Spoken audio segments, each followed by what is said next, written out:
আসসালামু আলাইকুম ভাইয়ারা এবং বোনেরা, আশা করি সবাই ভালো আছেন। একটা বিষয় ক্লিয়ার করার জন্য এই ভিডিওটা বানাচ্ছি।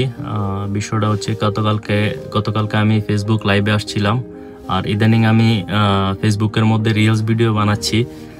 তো এগুলো দেখার পরে গতকালকে আমাকে কিছু মানুষ মেসেজ করতেছে যে আসলে কি আমি ফেমাস হওয়ার জন্য নাকি আমি ফেসবুক থেকে ইনকাম করার জন্য কি ভিডিও বানাতেছি নাকি। আসলে ফেসবুকে ফেমাস বা ফেসবুক থেকে ইনকাম করার জন্য আমি আসলে ভিডিও বানাচ্ছি না। আসল কথা হচ্ছে এটা। আর আমরা যারা মিডল ইস্ট থাকি, মিডল ইস্ট মানে মধ্যপ্রাচ্যে, সৌদি, দুবাই, কাতার, ওমান, কুয়েত, বাহরাইন এসব দেশে থাকছি। এসব দেশে ফেসবুক মনিটেশন দিচ্ছে না। হ্যাঁ, দিচ্ছে অনলি দুইটা দেশে, ডিরেক্টলি দুইটা দেশে মনিটেশন দিচ্ছে। সেটা হচ্ছে সৌদি আরব আর একটা হচ্ছে গিয়ে দুবাই। তো এই দুই দেশ থেকে যারা ভিডিও বানাচ্ছে বা ফেসবুকে কাজ করতেছে অনলি ওনারাই ইনকাম করতে পারতেছে। বাকি কাতার, কুয়েত, বাহরাইন, ওমান, আমরা এই চারটা দেশে যারা থাকি আমরা কোনোভাবে মনিটেশন পাবো না, প্লাস আমরা ইনকামও করতে পারবো না।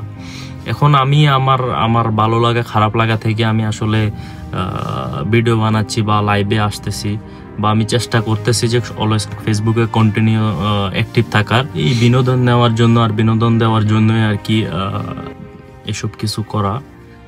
এখানে ইনকাম বা ফেমাস হওয়ার জন্য কোনো কিছুই না, এটা তো কোনোভাবেই সম্ভব না। একটা জিনিস আছে যে আমি এই কাজটা পারি না, তবে আমি এটা চেষ্টা করলে পারবো। কিন্তু এখানে তো ফেসবুকের যে সিস্টেম, যে মিডল ইস্টে যে চারটা দেশে মনিটেশন দেন, আমরা এখানে যতই ভিডিও বানাই না কেন, রিলস বানাই না কেন, আমরা কোনোভাবে পসিবল না ইনকাম করার।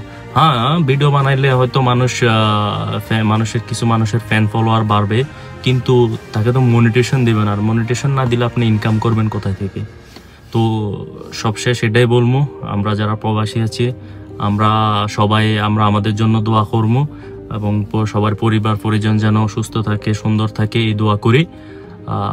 তো আসসালামু আলাইকুম, ভালো থাকবেন সবাই, দোয়া করবেন।